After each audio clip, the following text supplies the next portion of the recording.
Hello, my wonderful English learners. Welcome back to English Fluency Strategies channel. Today, I'm bringing you a deeply emotional and inspiring story told through the eyes of a young girl named Natali. It's a story about pain, healing, and the unexpected ways love can change our lives. So sit back, put on your headphones, and let yourself feel every word. This is finding home in his eyes. I used to think pain was something you could hide, that if you smiled wide enough, laughed loud enough, people wouldn't see the pieces falling apart inside you. But pain has a way of slipping through the cracks, and I was full of them. I'm Natali. I'm 17, and most of the time, I feel like I'm trying to survive a life I never asked for. People at school see the girl who gets straight A's, who nods politely, who says, "I'm fine," even when she's drowning. But they don't see what happens behind the walls of my house. They don't see my mom staring blankly at the kitchen tiles, or my dad stumbling in after midnight, reeking of alcohol and silence. Our house was quiet, but not the peaceful kind. It was the kind of quiet that screamed, the kind that made you tiptoe through rooms, holding your breath like it might keep the walls from cracking. I used to write everything down in a little black journal. It was the only place I didn't have to pretend. Page after page of thoughts I couldn't say out loud, like how I hated the sound of breaking glass, how I wished someone would ask, "Are you really okay?" and mean it. Then, there was Lucas. He walked into my English class like he didn't belong in this small town, with his messy brown hair, faded hoodie, and this look in his eyes like he'd already lived 1,000 lives. He sat next to me, said nothing for weeks, but his presence, it was like air I didn't know I was missing.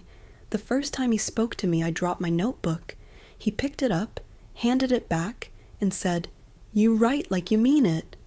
Just 6 words, but somehow they felt like a door opening. Little by little, he started pulling the words out of me, not by force, never by force. He just asked the right questions. What do you think love feels like? Why do you flinch when someone raises their voice? Do you believe you deserve to be happy? No one had ever asked me that before. I didn't know how to answer, but I wanted to. Lucas didn't try to fix me. He just saw me, every broken part, every silence, every scar I never spoke about, and somehow he didn't flinch. He made me feel like maybe, just maybe, I wasn't too much, but the world doesn't stop being cruel just because someone is kind to you. The night everything changed, I was in my room, writing, headphones on, candle flickering, trying to escape the rising storm downstairs. Then I heard it, a scream, a crash. My heart dropped. I ran downstairs and saw her, my mother, on the floor, my father standing over her, fists clenched, face red with rage. Time froze. Everything slowed down, except my heartbeat. That part was thunder. I didn't think. I just grabbed the phone, dialed 911, and said the words I never thought I'd say. My dad hit my mom. That night, I packed a bag. I walked out of the only home I'd ever known, and I didn't look back. I didn't cry, not then. I didn't feel brave. I felt numb, but I also felt free. Lucas's family took me in without questions. His mom opened the door, saw my face, and pulled me into the warmest hug I'd ever felt. She didn't say, "What happened?" She just said, "You're safe now." And I broke, right there in her arms. The kind of crying that shakes your whole body, like your soul is trying to escape all the weight it's carried for too long. That night, I slept in a bed that wasn't mine, but somehow felt more like home than anything I'd ever known. Lucas stayed with me until I fell asleep. He didn't talk. He didn't try to make me laugh. He just held my hand, and in that silence, I healed a little. The days that followed felt like walking on glass, carefully, silently, afraid to shatter what little safety I'd found. Lucas never treated me like I was fragile, but he never ignored the weight I carried either. He had this way of looking at me, not like he pitied me, but like he believed I was stronger than even I knew. I remember one night, a week after I moved in, I couldn't sleep.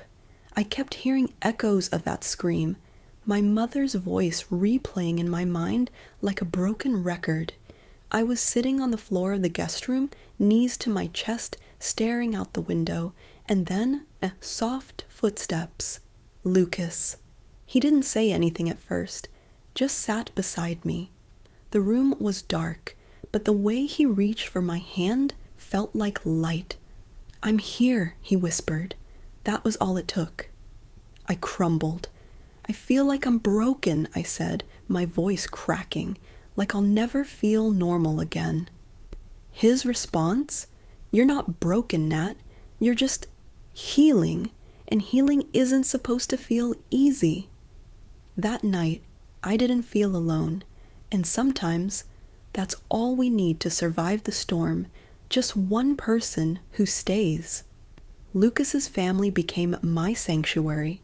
His mom started packing me lunches with little sticky notes that said things like, "You're brave," or "One step at a time."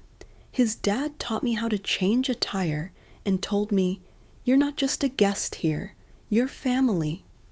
I started therapy. It was terrifying at first, sitting across from a stranger, digging through old wounds. But slowly, I started naming the things I had kept buried, the fear, the shame, the guilt that wasn't mine to carry.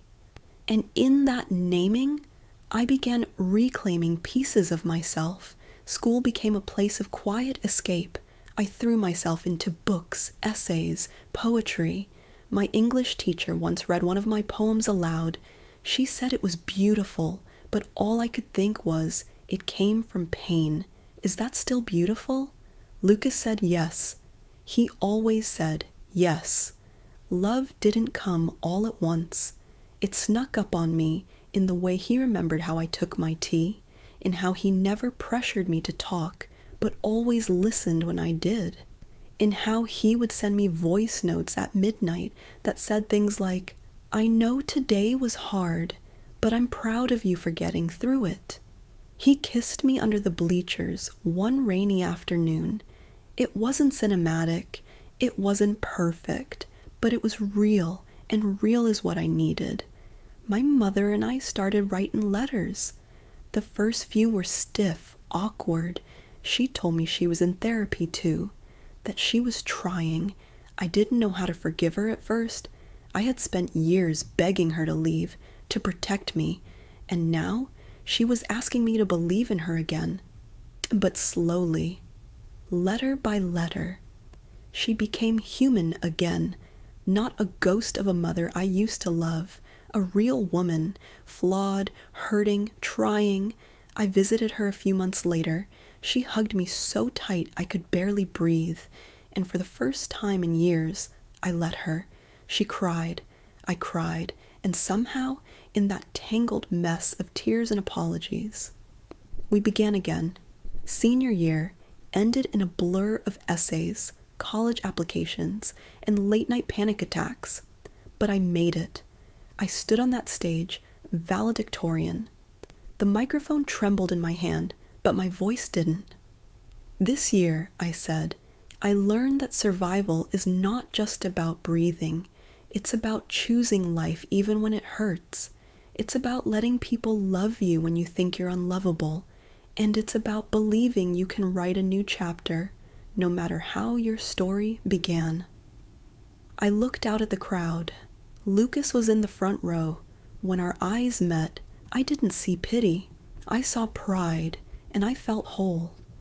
We spent that summer in quiet moments, watching old movies, dancing barefoot in the kitchen, talking about our dreams like they were right within reach. Lucas got into an art school in the city. I got accepted into a psychology program. We made a pact. Wherever we go together. On the night before we left town, he took me to the lake, the same lake where we first sat together, where I first told him about my father. This time, there were no tears, just stars, and the sound of possibility. "I love you," he said. I didn't hesitate. "I love you too." But it wasn't the kind of love you say just to say it.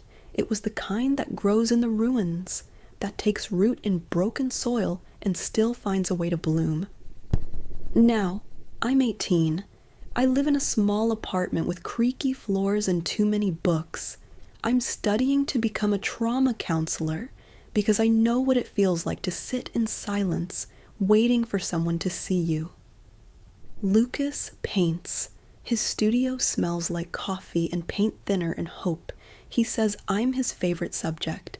I say he's mine. We still have hard days. I still have nightmares sometimes. But now, when I wake up, I'm not alone. He's there, and I'm not afraid anymore. People ask me sometimes, if you could go back, would you change anything? I think about that a lot, about the pain, the fear, the nights I thought would never end. But then I remember the girl who found her voice, the mother who learned to say sorry, the boy who stayed, the home I found in a place I never expected.